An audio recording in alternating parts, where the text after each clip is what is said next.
திருடுறது தப்பா தெரியல. அத்தா நீ ரொம்ப ஓவரா போற.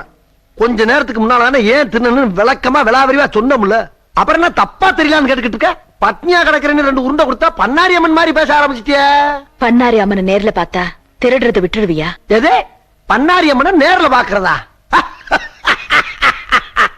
ஐய உன்னை வைத்தியக்காரி நினைச்சா பைத்தியக்காரி மாதிரி பேசிக்கிட்டு இருக்க. ஏத்தா ஓட்டு வாங்கிட்டு போன எம்எல்ஏவே நேர்ல பார்க்க முடியல, பன்னாரி அம்மனை எங்கிட்ட நேர்ல பாக்குறது? இந்த பாரு, தெய்வத்தை மனமாற உளமாற கும்பிடலாம தவிர நேர்ல பாக்குற காலம் இது இல்லத்தா. புரியாத்தனமா பேசிக்கிட்டு இருக்கார. அம்மனை பார்த்தா திருடுறத விட்டுருவியா? எது சரிதா, நீ காட்டு, நான் திருடுறத விட்டுரு, காட்டு. அப்படின்னா அம்மனை பார்த்தத நீ யார்கிட்டயே சொல்ல மாட்டேன்னு சத்தியம் பண்ணு. அவளை போட்டா இருக்கியா நீ? சரிதா, ஓ மேல சத்தியமா, இந்த பன்னாரி ஆத்தா மேல சத்தியமா, இந்த சோத்து சட்டி மேல சத்தியமா, அம்மனை பார்த்தேன்னு சொல்ல மாட்டேன், பார்த்த திருடுறதை விட்டுற, இது சத்தியம். அங்க பாரு. எங்கிட்டு பார்க்க சொல்ற? அங்க பாரு.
அம்மா, ஐயோ அம்மா, அம்மா, நீயா அம்மா? ஆத்தா, நீயா மனித ரூபத்துல ஊருக்குள்ள திரியுற? உன்னை பார்த்தாலா பிச்சைக்காரின்னு சொன்னேன். எவ்வளவு பெரிய பாவத்தை பண்ணிட்டம்மா.